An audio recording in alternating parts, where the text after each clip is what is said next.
Good evening. With a quorum present, I call the Francis School Board meeting to order. Tonight, our Pledge of Allegiance is going to be led by Cosley, Barnwell, Francis Middle Administrators for National Network of Partnership at Johns Hopkins University. Correct? Did I get that?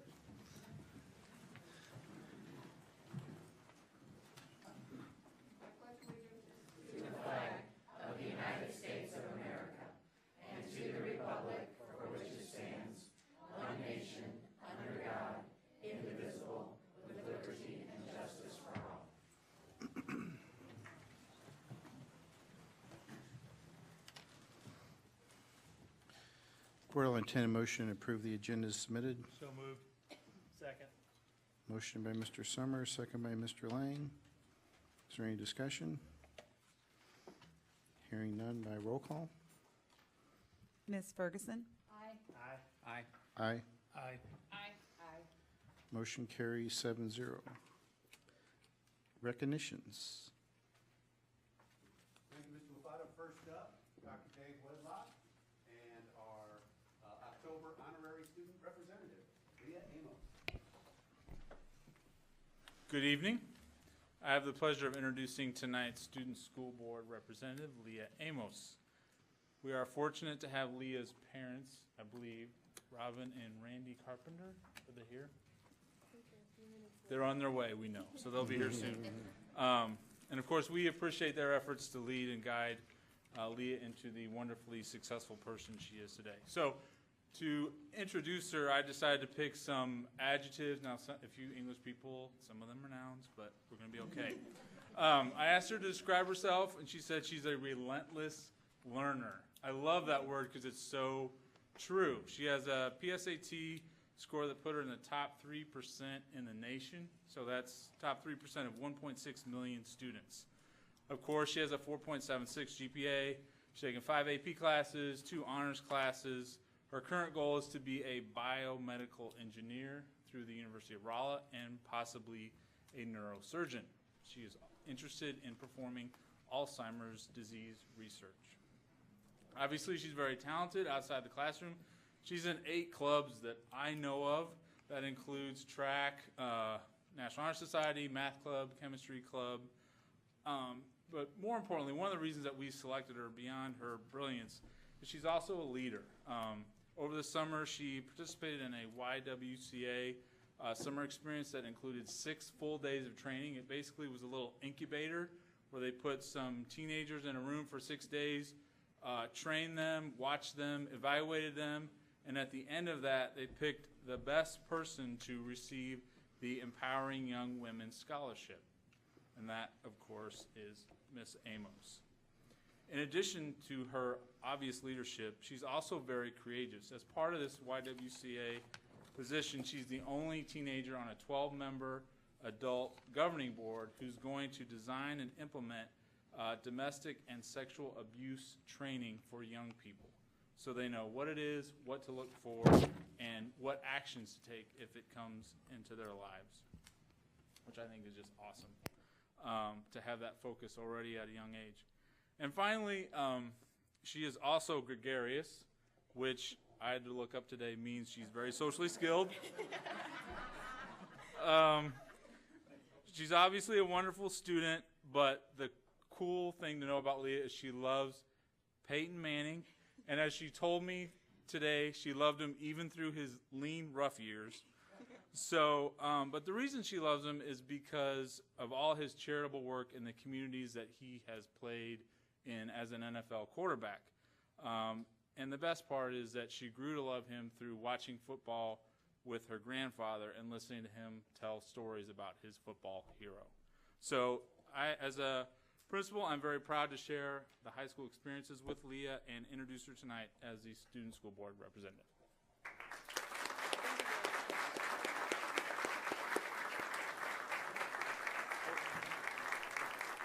For you.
Thank you, Dr. Wedlock.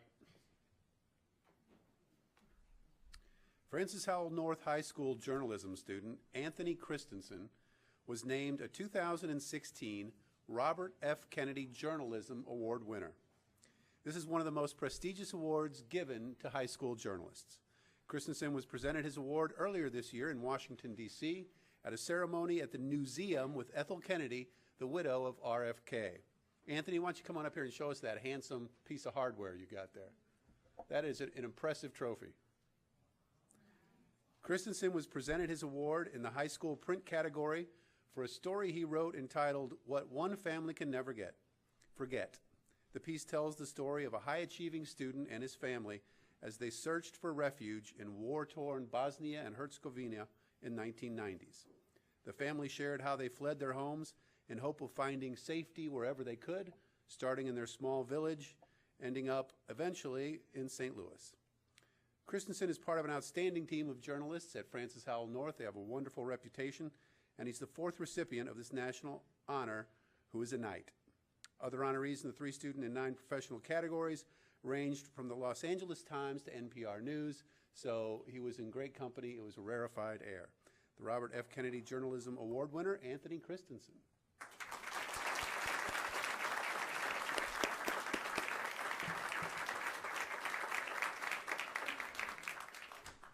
And this is a two-handed trophy, so we're gonna make Andy carry this one up there. All right.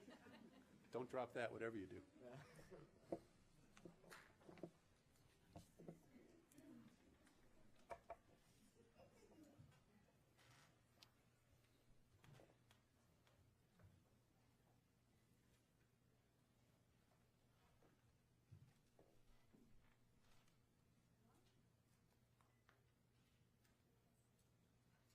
Congratulations, Anthony.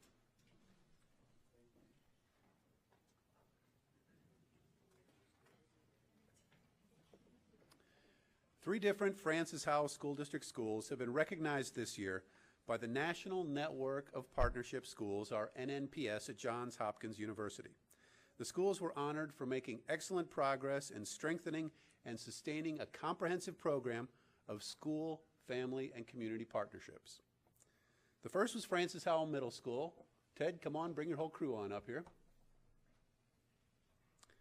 They were recognized with a 2016 Partnership Award for demonstrating how to develop and sustain research-based, goal-linked programs of school, family, and community partnerships. This award recognizes members that have worked with NNPS for at least 2 years and made continuous improvement in their partnership programs from year to year. The Family Trivia Night is included in the new edition of Promising Partnership Practices 2016. And a trivia note, a picture of that trivia team will be in our newsletter hitting mailboxes October 31st. The reviewers praised the way Francis Howell Middle School's Action Team for Partnerships, or ATP, reached out to engage student families. Reviewers also commended the Grade 6 transition activity, noting the good planning that was done for a useful series of events and activities. Dr. Huff, would you like to say anything about the awards? No, but thank you very much. Coming over for your picture.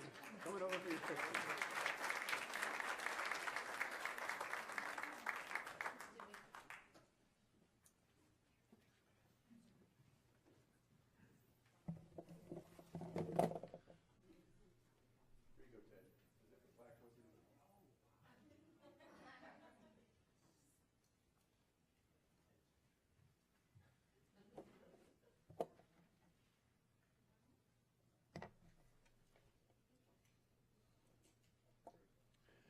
Congratulations to Francis Howell Middle School.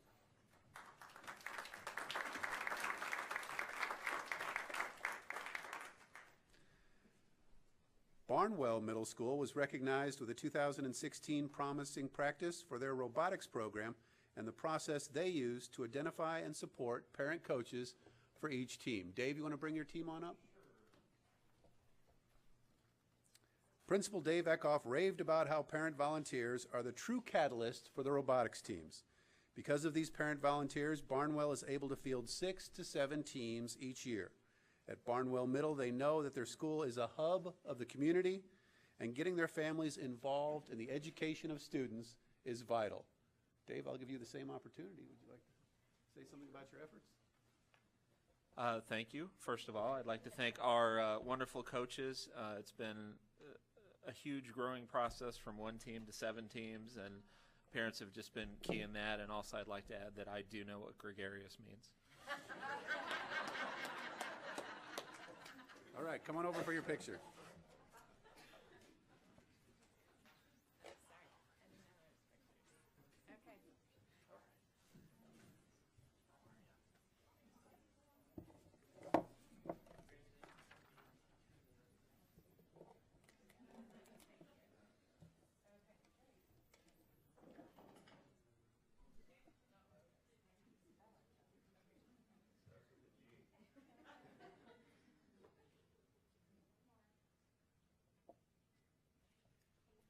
Congratulations, Barnwell.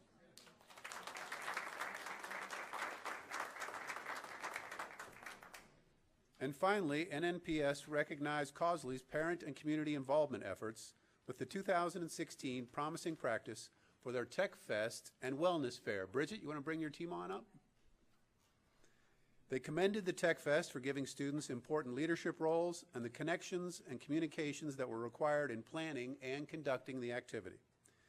The Causley Health and Wellness Fair has been going on for several years now, and parents and students have the opportunity to check out resources on health, fitness, nutrition, safety, and many other topics. Dr. Niedernhaus. Yes, thank you very much. We're very proud at Causley of our technology fair that we have been running for several years, and it's actually led by students and community members. So we have a great partnership going on that we're really pleased about. Tim Shalley leads our technology team, and so it's a great effort. Our health and wellness fair was led by Mrs. Robin Heimberger, and Robin was able to pull in a lot of community resources. We had St. Louis Ambush players there. We had people there with service dogs, and just a really big wealth and variety, including some people from Sodexo that came and shared with our students and our parents about healthy eating. So we're really proud of our efforts to involve parents in the community at Causley. Thanks.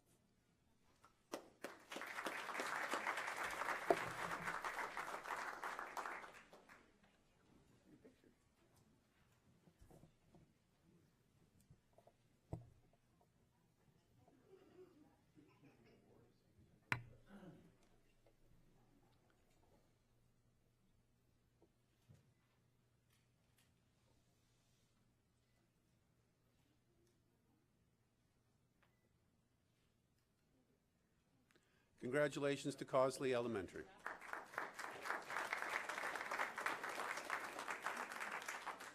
NNPS looks for evidence of good program development, including teamwork, leadership, goal-linked plan for action, implementation, evaluation, and network connections when presenting these community engagement awards. So we're happy to recognize another way in which we are engaging our school communities.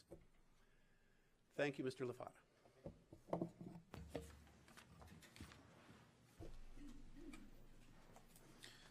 Okay, next item on the agenda is patron comments, I believe. Is that where we're at? Yeah. So many recognitions. Is there any patron comments tonight? No. Board on FHEA,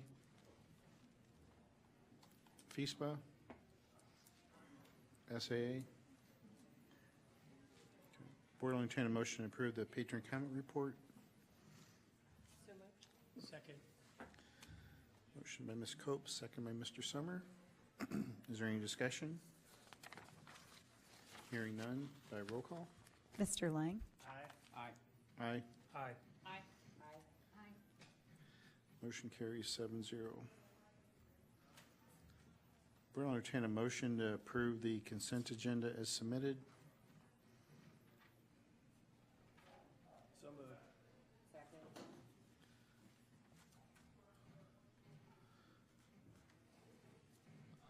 Motion by Mr. Lang, second by Ms. Walker.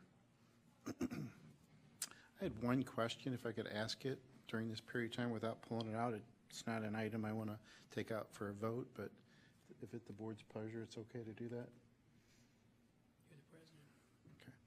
On the transportation report, there's something lingo in there that says something about the route approvals by a certain date. Hypothetically, if we were to change our mind on whether or not we're going to offer those routes, would we be in violation of law? We have a second approval at the end of the fiscal year, so we approve the routes twice during the year. So Okay. we can change the routes during a year. Okay. That was it. Any other questions? By roll call? Mr. Hain? Aye. Aye. Aye. Aye. Motion carries 7-0. Item number 10, we're ready for the MSBA report.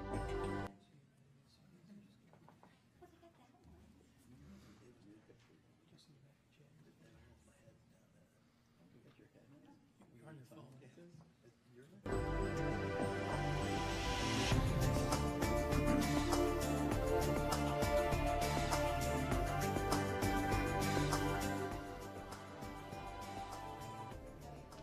Hello, everyone, and welcome to the MSBA Board Report for the month of October. We thank you for the opportunity to share some news and information during a few minutes of your board meeting. We're coming to you this month from the 2016 MSBA Annual Conference in cooperation with the Missouri Association of School Administrators. More than 1,200 school board members and administrators from school districts throughout the state attended the event again this year. The conference featured more than 130 breakout sessions on a wide variety of topics and some outstanding keynote speakers, including Dr. Karen Mapp of the Harvard Graduate School of Education and one of the nation's top experts on family engagement with school. She said it's critical that families, educators, and communities work together for the benefit of all students. You have to have relationships of trust and respect between your staff and your families, between your boards and your families. Home visits, talking to families, doing events in the community, doing family focus groups, getting to know your parents, letting them know you really value them. No relationship, no partnership. Mapp said educators must have much more training if they are to integrate family engagement into their teaching. Another highlight of the annual conference was a presentation by Missouri's 2016 Teacher of the Year, Darby Valenti of the Savannah School District. She told an audience of school board members and administrators, school shaped her life and inspired her to become a teacher. You and I have very different roles. I'm a classroom teacher, and you're either a school board member or a superintendent, more than likely. However, our mission is similar. We all strive to make a difference in the lives of children. You have a role in every child's life through the teachers that you support. Although teachers may have the impact daily, it is your impact on teacher success that directly affects our students. You make a difference, just like the teachers you support make a difference. I applaud you for dedicating your time and effort into making the lives of our students across Missouri better. Teachers are fortunate to have people like you advocating for them, and together we can be that champion that every kid deserves. MSBA's Delegate Assembly met during the annual conference. The Fall Delegate Assembly votes on the association's legislative resolutions that will form the basis of MSBA's advocacy efforts during the 2016 session of the General Assembly. Something new at the annual conference this year was a special membership reception held in the exhibit hall, where board members and administrators could gather with colleagues from their region of the state for informal conversations about issues facing schools in their areas. This event takes the place of the MSBA Fall Regional meetings that had been held in the weeks immediately following the annual conference in recent years. Missouri voters will have the chance to expand early childhood education programs throughout the state by supporting Amendment 3 that will appear on the November 8th ballot. The measure would gradually raise Missouri's lowest in the nation cigarette tax by 60 cents a pack and generate about $300 million a year for early childhood education and health programs. Garrett Webb with the Amendment 3 campaign says Missouri lags behind other states in its support of early childhood education.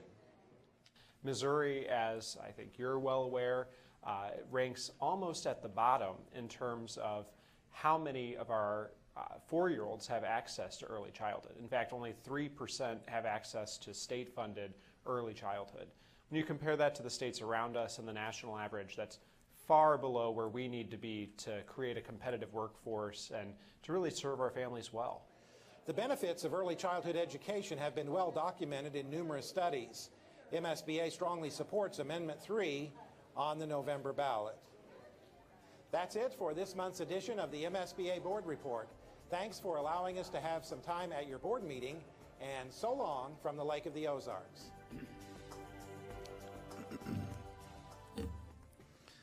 Well, you can rest assured that Francis Howell is not lagging behind in early childhood. We're one of the leaders in that endeavor, so we're very proud of that program. Board, at this time, we're going to kind of discuss, I'll take it, give you guys an opportunity to talk about your experiences down at the MSBA conference. I did not attend, but this is your time to talk about what you experienced and what you'd like to bring back to the board for discussion. So, Ms. Ferguson? And we want to keep this to about 2 to 3 minutes each. Okay, fine. So we're Real not quick. extending this longer than it needs to be. You know, when you first start going to them, some of the sessions were very overwhelming, and what you learn is just the most valuable information ever. I went to 12 different sessions and 2 of the general sessions and other things too, but the one that stood out the most is it was presented to us by Riverview Gardens School District, and I learned so much about kids coming to school that don't have enough food to eat and how that impacts everything. It impacts where they're doing laundry for some of those kids and how it affects their verbal, their language. I had no idea. I just never thought of it that way. So my eyes have been opened. So what I said at the end of it was, it's not about what all you can do for the kids in your district, is what can we do as a community to help each of these districts, because there are struggling people everywhere and it impacts student learning. And my eyes have been opened, and I don't know where to go with it, but I know it exists, and I want to help in any way that I can to get the word out so that everybody knows that directly impacts. And I know our schools do a lot of things about kids that are struggling and between divorce and loss of jobs and all of those things. But here is a school district that has 100% free and reduced lunch, and they are still striving. They are still doing good because of the community and the parent involvement that they require. So it was a great conference. I was glad I was able to attend. And I don't know if you know this, but we do that at some of our elementary schools. Yes, we now. do. Some of our at-risk schools where we send some food home. We have like a little food bank. So it's a great program, and it certainly is welcoming. Mr. Lang. I'll be quick. I attended at least 12 or 14 different breakout sessions. I like the MSBA. I feel it gives people who aren't really in education per se the knowledge to brainstorm with other school districts in the state. The training, just the stuff you come out of there with is unbelievable. Everything from poverty-stricken school districts to rural school districts to, just anything you can think of, various sessions you can choose from. So the training part, the learning, coming into something like on a school board and not really, sure how things operate and how other school districts do other things. And it just gives you a chance to brainstorm, and some of the keynote speakers were great. It was just a very good conference and very, very informative. I'll echo what they said. It was very informative. Every time I go down there, I learn something. I'm just going to touch on 3 real quick. One would be that I went to was put on by North Callaway School District. It was positive coaching in the classroom. Positive coaching is something that's been taught, and almost I think all 3 of our schools are very good in the positive coaching, but they've actually converted that to the classrooms. And just to make a quick example, it can be as easy as telling a child that you really worked hard on that test, as opposed to you ace that test. And just the differences in how the perceptions of the kids are and how they take that. They had a bunch of slides and stuff that the analysis showed that just the way that you speak to the children can really make a difference in how they learn and their focus on it. So it was a really good program. Their whole district has bought into it, and so they've taken that from the athletics and put it in the classroom, and it's really been very successful for them. The other one I had was So You Can Code. It was put on by Apple. Just the one thing I want to bring out that just kind of brought it home to me is the fact that, you know, in my lifetime, you know, I've seen Men on the Moon, I've seen black and white TVs, the color TVs, everything else. You know, we get out of bed in the morning and basically, you know, we take a breath and that's pretty much it. The kids nowadays, kids that are going to be entering school, have never known a world which there was an iPad didn't exist. Our smartphones didn't exist. These kids, these 2, 3, and 4-year-olds, have a device in their hands all the time. So just the fact that that is there and the technology is available and everything else is going to change the way that we teach and facilitate teaching to these kids. And it's just, you know, I mean, it was mind-blowing just all the different technology and everything's there. I mean, we all have in our pocket more technology than what we sent the man to the moon on. So it's just, it's amazing. The technology teaching is going to be evolving and changing, and it was just kind of mind-opening. And then the best one that I went to of all was, it was kind of boring, some people may think, but it was age-life appreciation of your facilities.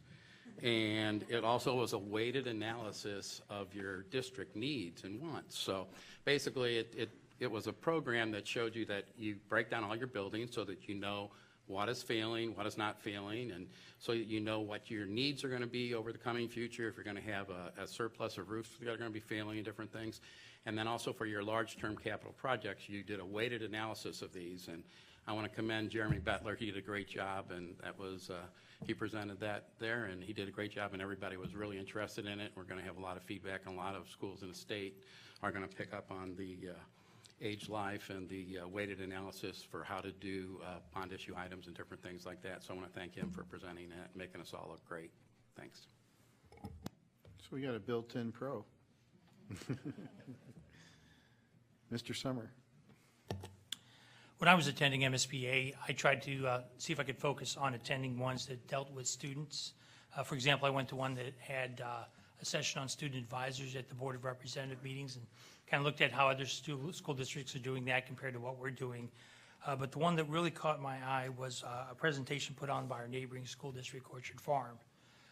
Here in our community in Francis Howell, we place a lot of emphasis on personal development, whether it's for our building administrators, whether it's for our teachers, whether it's for our Board of Education.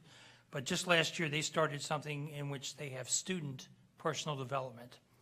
And what they did is they had surveyed their high school kids, where they started last year, and find out if we had a professional development day for you, what is it that you want to learn? So the students are the one that created the curriculum. And they found out some of the things that they were interested in, and some of it had to do with things in school, like how to do internet searches and things like that. But it's a lot of the things that you and I take for granted every day. There were kids that wanted to learn how to change a tire on a car. How can I change the oil in my car? How do you reconcile a bank account? How do you open a bank account? How do you if I'm working part-time, how do I file my tax return? Interviewing skills, resumes. So the students are the one that set the curriculum. And so what the counselor did at Orchard Farm is then they had a regular day of school the first half of the day, and then they had student professional development the second half of the day. And the counselors tried to find teachers that felt comfortable talking about these topics, and when that wasn't available, then they went to the business community to have individuals come in. And it was a great success. They had 100% of their students actually register for whatever classes they were interested in. The students had to pick their top 3 preferences, and they had like 4 breakout sessions. And they're actually going to take it down to the middle school this coming year. And once again, it's probably going to be a much different set of topics that the middle school kids will be interested in. But I think it was important the way that they went to the students first to find out about what they wanted to, the life skills, as I said, that you and I take for granted, that sometimes the kids just don't know about. So I thought that was very interesting. Ms. Cope. All right, I'm kind of farther down the line, so everybody's heard how wonderful MSBA is and the variety of classes we get to take. And I'll tell you, it's the third year that I've been able to go, and it is phenomenal. So I'll talk about something a little bit different at the conference. KTRS 550, Martin Kilcoyne broadcast live from the MSBA, and Dr. Hendricks Harris, myself, the superintendent from Orchard Farm, and the superintendent from Fox got to broadcast live on issues in education, and we were able to speak about STEM. So it's a great opportunity to collaborate and talk, not only with someone leading a panel discussion, but with two other superintendents and their thoughts on STEM. So that's actually available as a podcast if anyone's interested in that. But I really enjoyed that opportunity. Ms. Walker. So it was my first MSBA conference, and the first day, Dr. Hendricks Harris and I spent about 10 hours in a certified board member training. And I will just say it was like drinking out of a fire hose. It was more information than they should have packed into that long of a day. However, there are a lot of things that I am bringing back. Better understanding of some of the sunshine laws and some of the different things that govern how we as a board function. So it was very beneficial. That first day just about wiped me out. And then it was just session after session after session of whatever it is that you were interested in, from legal updates to legislative updates, how to lobby on behalf of public education. I think that was the thing that I found most surprising about the organization, was that they truly are the voice for public education in the state of Missouri. So I thought that was a very fascinating learning experience, because I didn't realize that that was a big part of what MSBA does. So I think it was very beneficial to see how all of that works together. Leah, did you attend?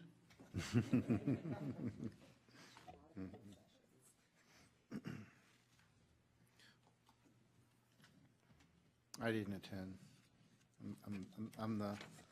I've been on the board for 15 years. I've been down there and went through a lot of breakout sessions. I know they change, but as we wrap that up, I just want to thank all the board members who took time not only from their work at the end of the week, but also over the weekend to extend their learning and to spend time together in between sessions, socializing and getting to know each other better. Those learning sessions are important for us as a district to continue our learning and to make sure that we are stay current on events of all aspects of the board. And so appreciate you taking time away from your families and your jobs to continue your learning for our district. thank you. Next item on the agenda is best practices. Mr. Brothers. Got a co-presenter, Ms. Thurston. Mr. LaFata and members of the Board of Education, good evening. We're here tonight to highlight some of the great things that happened during our middle school summer success program this past summer. The program was revamped from previous summers. It expanded to a 6-week program. And what was truly amazing to me as I walked through the hallways was the level of engagement of students as we were targeted on their math and reading and instruction. Truly, 6 weeks during the summer. I was able to visit during the last 2 weeks after 4th of July, and the students were highly engaged. And in a minute, you're going to learn the results and the progress our students made through this program. To my left is Ms. Erin Thurston. She served as the middle school summer success principal, and she really spearheaded the effort that made this program so successful. So I'm going to turn it over to her, and she's going to tell you a lot about the details of this program.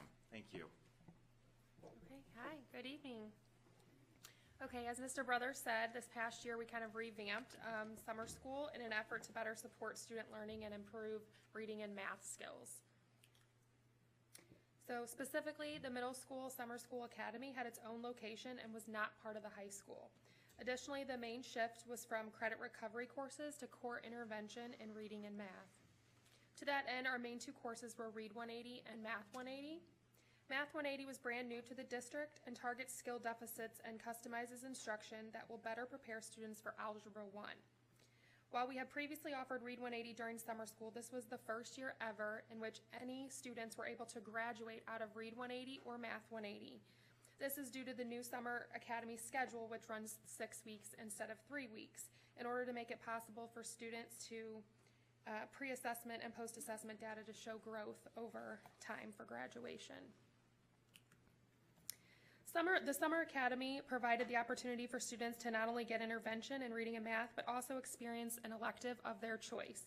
Each student received their first choice of either art, music, production and technology, world language discovery, drama, brain and body, which is similar to PE, or family and consumer science. In addition to the summer program, this addition to the summer program is so powerful because it gave students the opportunity to engage in subjects that they find meaningful and had less exposure to during the regular school day. These courses also provided students with hands-on learning and an opportunity to be in the driver's seat and produce things for an authentic audience. Specifically during these elective courses, students put on a drama production for the entire school, sewed animal toys to give to pets for the Humane Society when they visited, produced a music video featuring everyone in the school, created life-size tape sculptures, which were featured in our hallways, and choreographed and performed a dance in Brain and Body. In addition, they had guest speakers in world language classes and facts, and even took a field trip to the Extreme Institute by Nellie in music production and technology. Above all, we had fun. In addition to regularly scheduled classes, we offered students a plethora of opportunities to engage with peers positively and promote a positive atmosphere for learning. Two of the main events we had were Kona Ice Breaks and Serengeti Steve, where the students learned about and held exotic reptiles. The students loved this. Oops. Due to the change in schedule focused on intervention and positive learning community, 31 students were able to show enough growth to graduate out of System 44, Read 180, or Math 180, arming them with the skills to enter a Tier 1 English or Math course and giving them the opportunity to experience more electives so that they can begin to discover career interests and begin to form a future plan of study. Additionally, on average, students showed 9 weeks of growth in reading and 24 weeks of growth in math during the 6 weeks of the summer program. When asked about the best things about the summer school on the survey, students wrote these comments on the slides.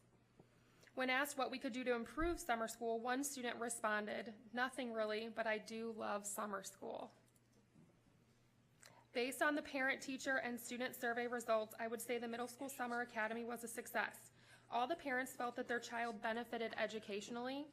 Likely, the majority of students feel more prepared for classes this school year, having attended summer school. And a majority of teachers felt their summer school teaching experience was enjoyable and would return next year. I really do feel like the Middle School Summer Academy had the right balance of interventions, electives, and positivity to support our 250 plus students into this school year. I'm happy to answer any questions you have at this time. Board?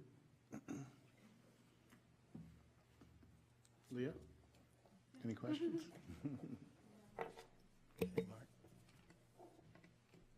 I just think that it, by being called Summer Academy, sounds a lot more inviting than summer school. Yeah. So maybe. Well, as you know, at the middle school level, there's no credit, so we had to kind of summer playhouse, we should call it that next time. Mm-hmm. Yeah, we kind of had to be creative and, making it something where they want it to be. I just want to thank Erin and her team for their work in planning and getting it together, because I know that's a lot of work, and clearly the results is what made the difference for our kids. So thank you to you and your summer school or summer academy staff. I would like to point out one thing that wasn't mentioned yet tonight, and that is the attendance of our middle school students in 6 weeks of summer school. And so one of the things we heard throughout the planning stages is that our students would not attend for 6 weeks, and our attendance rates would be very low. And you can see in the summer school report tonight that that was not the case. And so part of it is because of the engaging activities that were planned and the relationships that were built between our teachers and our students. But when you take some of our most at-risk kids and tell them they're coming to 6 weeks of summer school programming, you could anticipate a low attendance rate, and that was not the case. So again, as Ms. Whitesell said, kudos to the staff that was able to pull this off and pull this off well. It's definitely made a difference for those students going into this school year. So very proud of the extended programming that was developed for last summer.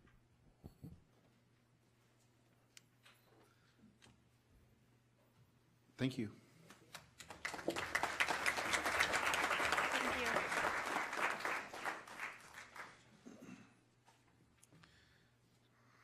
Next item, board, I'll entertain a motion to approve the monthly financial report as submitted.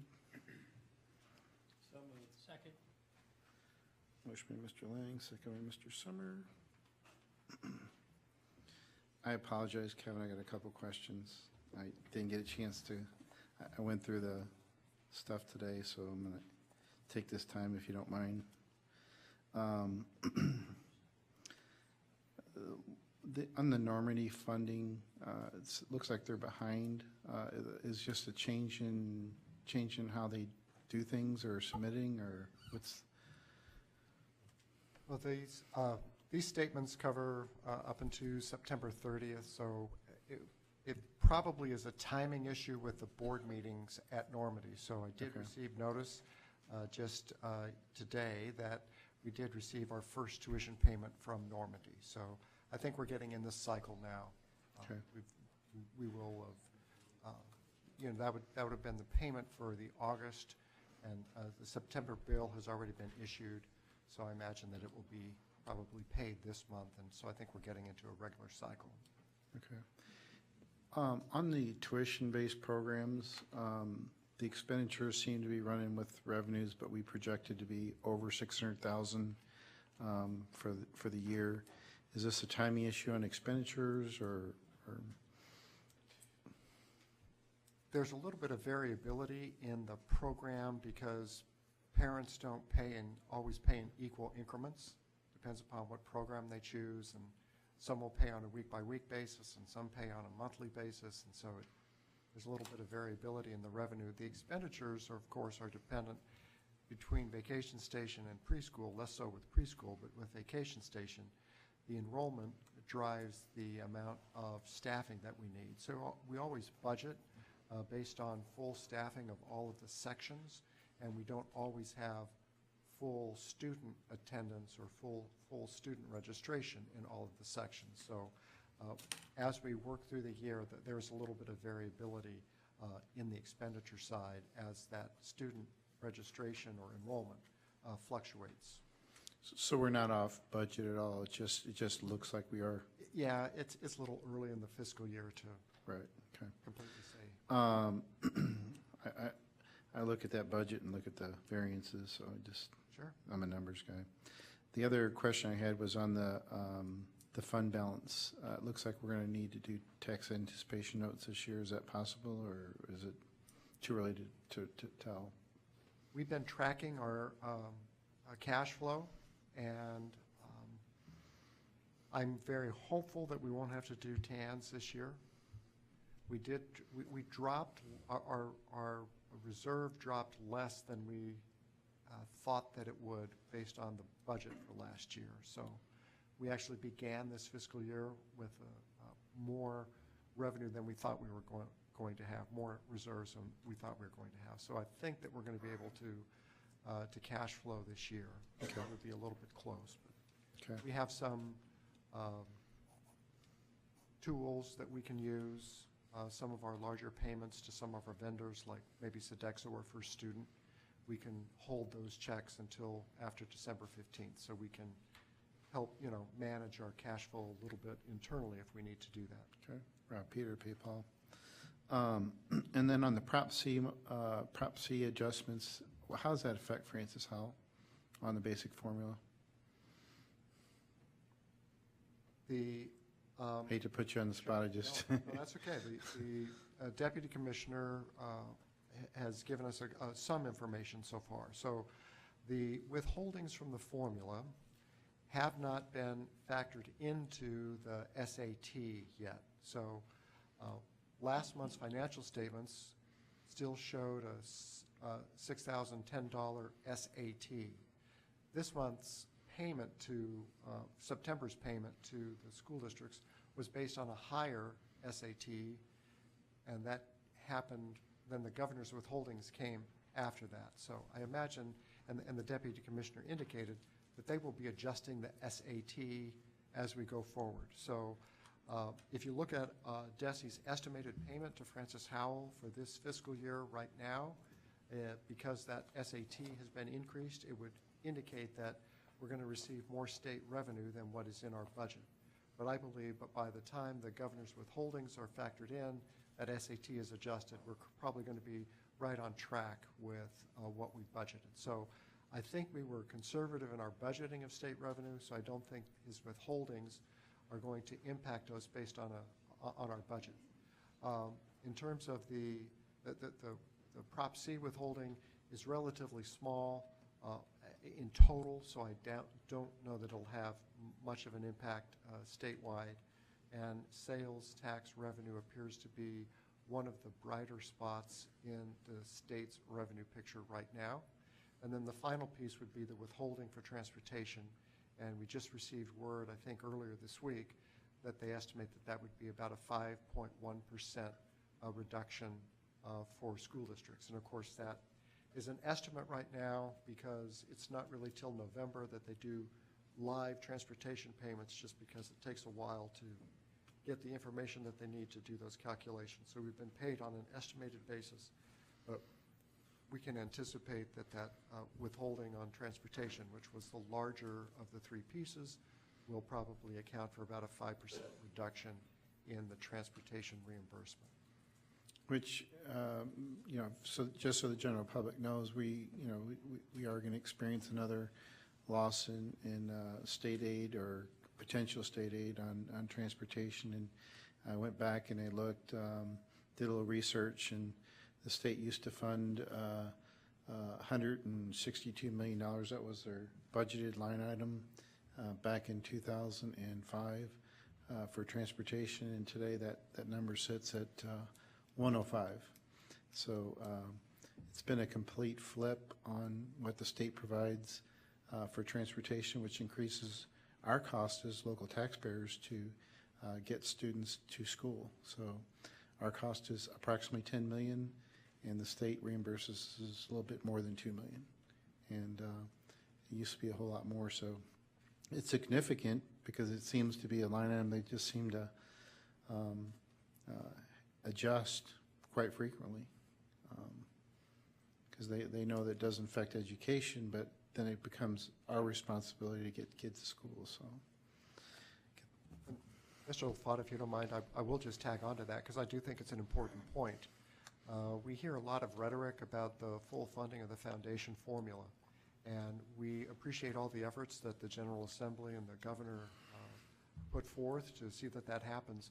But if it happens at the expense of reducing the transportation aid, you're really taking it from one place and putting it another. So just so that people understand, we may see an increase in funding for the formula, but it might come at the expense of another line item, and the net to the school districts will not be there. But it makes for a nice soundbite to say that you've added additional money to the basic aid. But here's a clear example where we're seeing a $16 million reduction in the or withholding from the appropriation just on transportation. well, it's a category to them. It's low-hanging fruit, but it's real money to us, and it really impacts our bottom line, period. Whether they take it from the category or they take it from basic aid, it affects our ability to educate kids, and the local taxpayers are then burdened with additional cost that we have to incur. So that was all the questions I had on the financial report. Sorry I didn't get them to you earlier, just went over that today. We have a motion on the floor already? It's been seconded. By roll call. Ms. Coe? Aye. Aye. Aye. Aye. Aye. Motion carries 7-0. Board will entertain a motion to approve purchases over $7,500.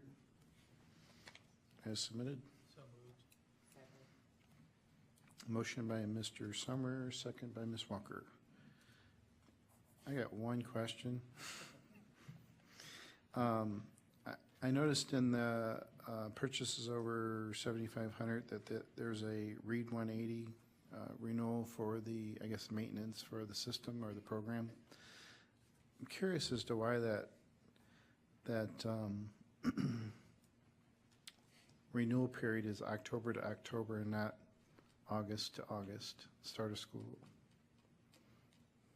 Is there start of school, end of school, or even starting at one point or ending at one point? Mr. LaFatta, I'd have to really look into and see the reason for that. You know, we've been using that program for a number of years, and it may be that we didn't initially adopt it until after the beginning of a particular fiscal year, and by the time we actually got it in place, it was October, and so our cycle becomes October to October. Okay, I just thought it would make more sense to have it, you know, within the school year time frame, but, you know, just small potatoes. Ms. Walker? So I see we've got a lot of single source technology purchases. I know one of the things that had been talked about was a technology audit. Is that moving forward, or do we know where we're at with that so that we can get an idea of how many students are using these different various programs?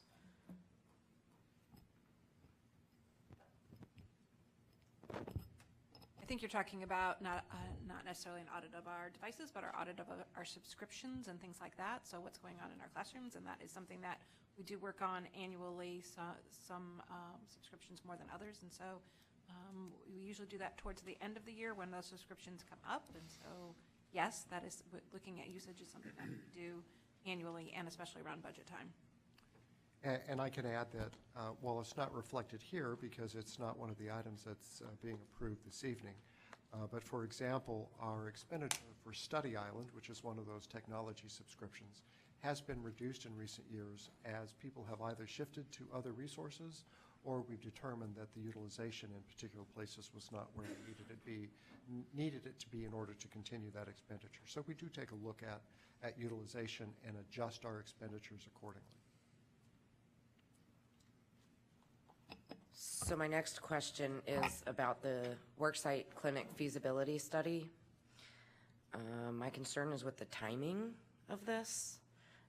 We are asking the community to give us additional funding, and we're looking at adding programs, doing a feasibility study to add additional programs. So I'm a little bit concerned that maybe the timing isn't quite right for this. My other question about it is it the same company that is providing these services if we went with a worksite clinic program? Is it the same company that would be doing the feasibility study, or how is that going to work? So I'll address the first question.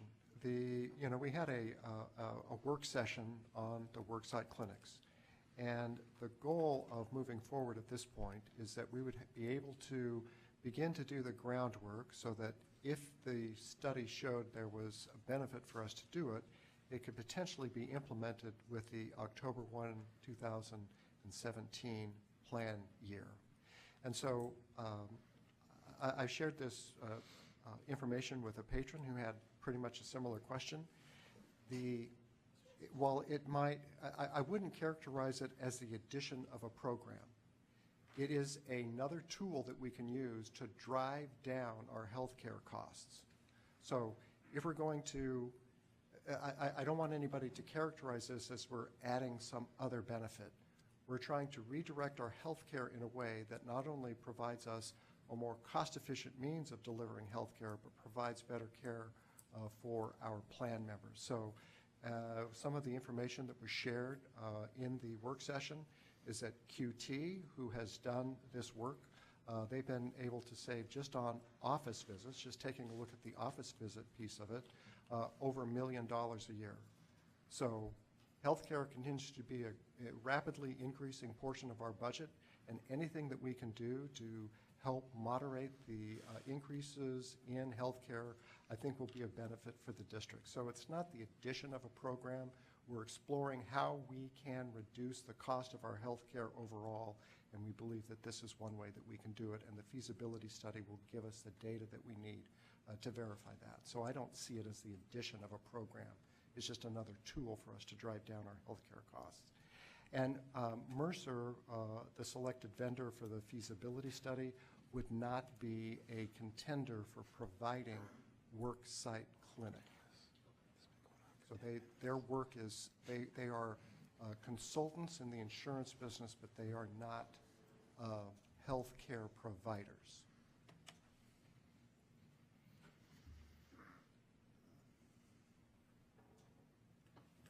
Ms. Walker, is that complete, your questions, or are you still thinking? Okay. Take a minute. Does anybody else have any questions on the purchase over 7500? I don't see any lights on, so yes, you are. You still have the floor. Okay. We're going to entertain a vote at this time by roll call. Ms. Walker? Aye. Aye. Motion carries 7-0.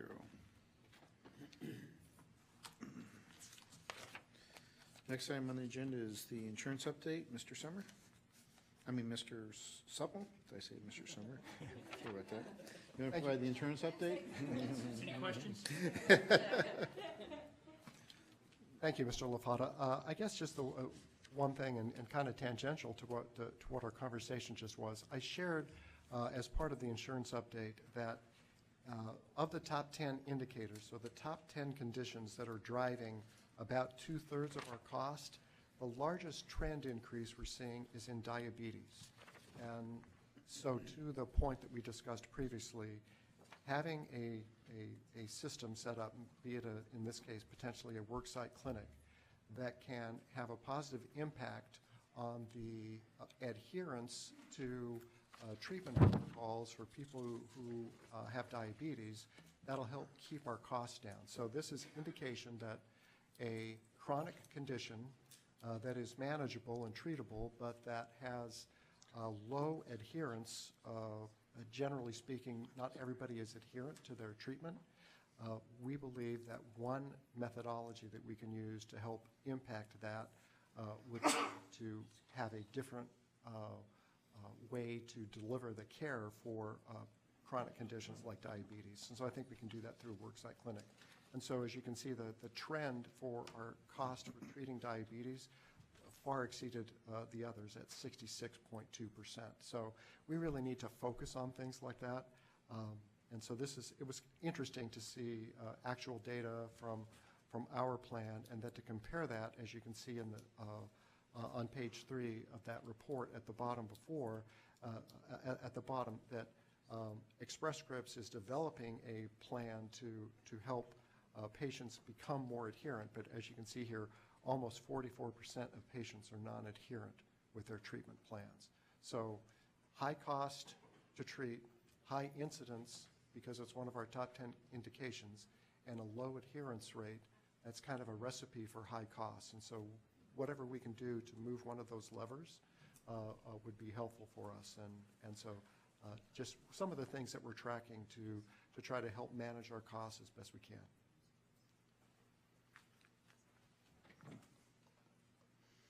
Any questions, board? Next item on the agenda is 2016-17 strategic goals approval. Board will entertain a motion. So moved.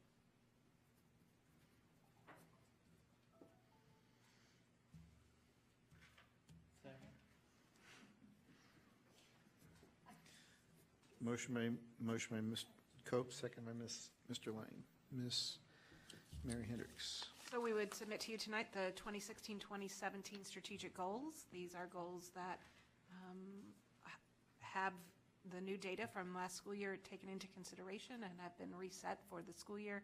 This kind of will complete our strategic plan, and this will be the last set of goals aligned to that old strategic plan. The strategic planning committees have all had some input into these goals, and they're submitted to you tonight for approval. we're still waiting on one. Yes, we would ask that the technology committee have a little time to get their feet on the ground and Gotcha. Mr. Wilson have some time So- to learn the lay of the land prior to setting a goal for the year. So bring that back separately then? We will. Okay. Board, any discussion or questions? Hearing none by roll call? Ms. Ferguson? Aye. Aye. Motion carries 7-0. Next item on the agenda is the Policy Review Board. This is for first reading. We worked hard in the Policy Committee. And I don't think we have a meeting next month, do we, or this month? So these will be in the consent agenda. If you have any questions on the changes or Mr. Summer. Just real quick, this is a very minor thing, and the policy does read correctly, but when you look at the summary for policy 0323, which deals with board resignations, I believe it has to deal with having more than 2 board vacancies. So the policy is correct. It's just if anybody's reading the summary that we've provided for them, it reads differently. So We're not approving the summary, though. we're not, but by chance, somebody may look at it in the next 2 weeks. Does that make sense? We'll get that fixed for second reading. Okay, superintendent comments. Yes, just a few things tonight. I know this was mentioned, but Francis Howell was well represented at the MSBA conference. And in addition to the session on facilities management presented by our own Jeremy Bettler, there was another session on trauma-informed schools presented by Dr. Cox and Rhonda Kane. Both presentations were very well received by the conference attendees. So kudos to them. I think it speaks volumes for our district to have models being presented down at the state conference. So thanks to all of them for presenting. Several of our fall teams finished strong with state competitions, and Francis Hall has even earned a national ranking in volleyball. So good for our Francis Hall High School girls.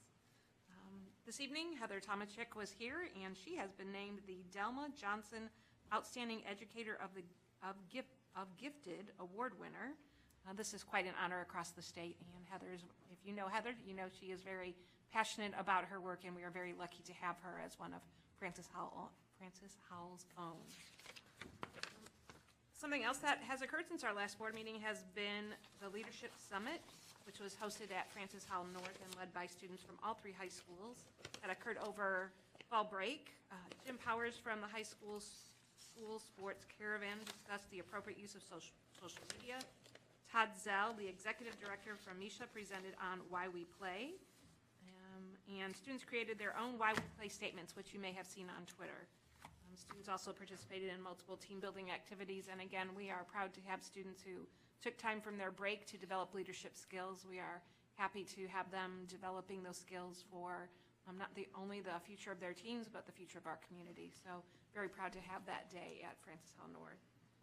Last thing, before we meet next, our constituents will vote on Proposition Howell. And of course, I would like to encourage everyone to exercise their right to vote in this very important election. And I would like to thank all of those who have made sure that our voters have the information they need to make an educated vote. So thanks to all of those who have been putting in the hard work to make sure the information has gotten out to all of our voters. Appreciate the work of that group. And with that. Leah, thank you for being with us tonight. Hopefully you learned how to be a board member. You're a great representative, but we want to hear from you now. So why don't you tell us a little bit about what you plan on doing and what homework you got tonight? Well, in the future, I plan on heading to Missouri S&T, hopefully only for 3 years with all the AP classes I've taken. Tonight, my teachers were actually pretty easy on me. I only have some calc homework to do, but... Awesome. Well, thanks for being with us tonight, and good luck to you, and we'll see you at graduation, huh? Thank you so much for having me. You're going to make graduation, right? I mean, I hope so. Probably already ready to, so. Board, last item on our agenda is, actually, we have 2 items here.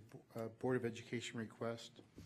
Is there any topics that you guys would like to bring forward or talk about, Ms. Walker? Thank you. I have been approached by some patrons that are involved with the different committees, and I learned through the MSBA conference that the committees are actually an extension of the board.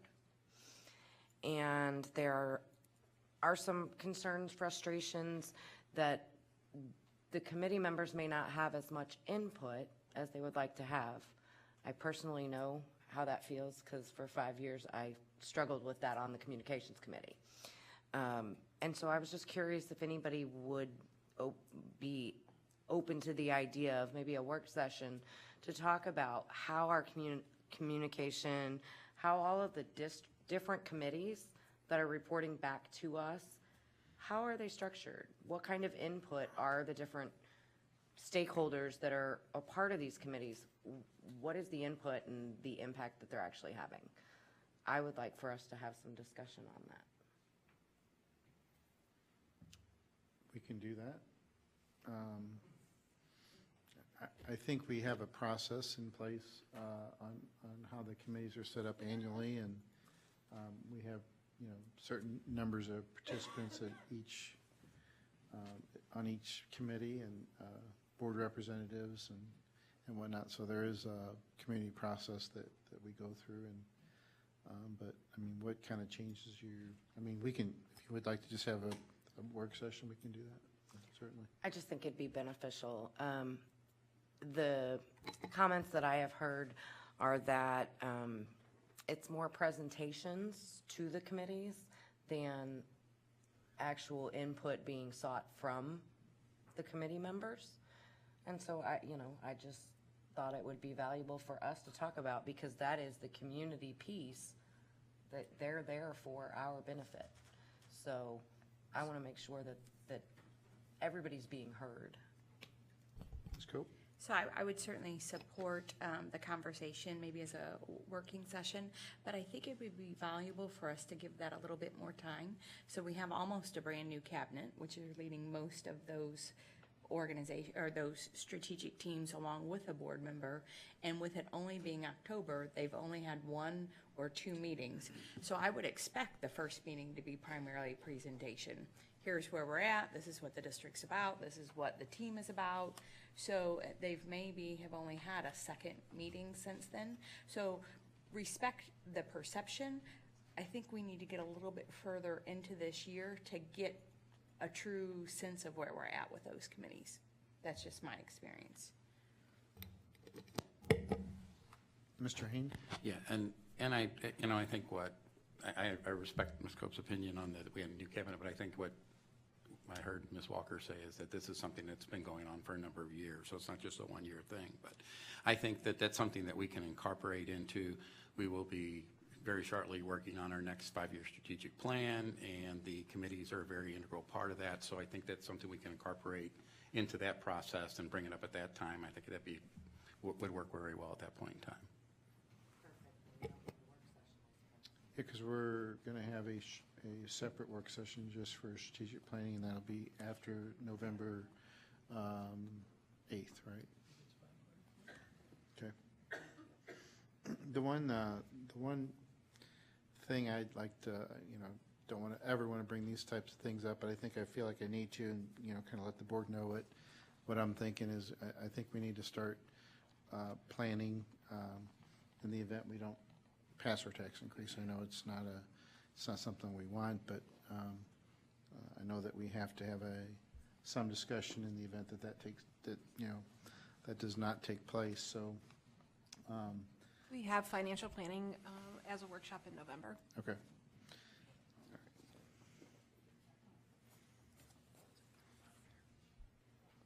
I scrolled down, I didn't see it. Okay. Board, is there any other additional additions or subtractions from upcoming meetings? Ms. Harris? I do think the board has agreed to have a meeting on December 1st to work with the search firm in regards to parameters.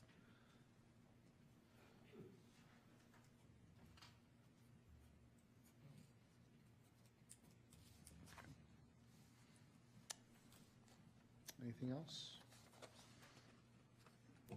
Mr. Summers? Just a question. With the MSBA board relations, which is something completely different, did they say how long that would take? And what I'm thinking is a 2-for-1. You're gonna do both those things in one night? I'm a go-getter. I think it's, Laura, do you remember how long that was scheduled for in Webster next week? 2.5 hours? 2 or 2.5 hours. So it's feasible, but it'd be a long night. You could go 5 to 9 if you wanted to, 5 to 9:30. Something to think about. I don't. Worried that the I content. don't know if I want to pack that much into one night. Between the two. To me, it might not be as productive. But Ms. Cope, go ahead. Just, I will be exhausted for the second half of that. Yeah, me too. Just that I want to give my full attention to each subject. I think they're very important. I just know my attention span and my, energy level. So I would prefer, I'm willing to do 2 separate nights to be more involved. Agreed. Everybody else good with 2 nights? We will search for another date for the MSBA. Okay. Check your availability on that. All right. I will entertain a motion to adjourn. Second. Motion by Mr. Haynes, second by Mr. Summer. By roll call? Mr. Lang? Aye. Aye. Aye. Motion carries 7-0, meeting adjourned.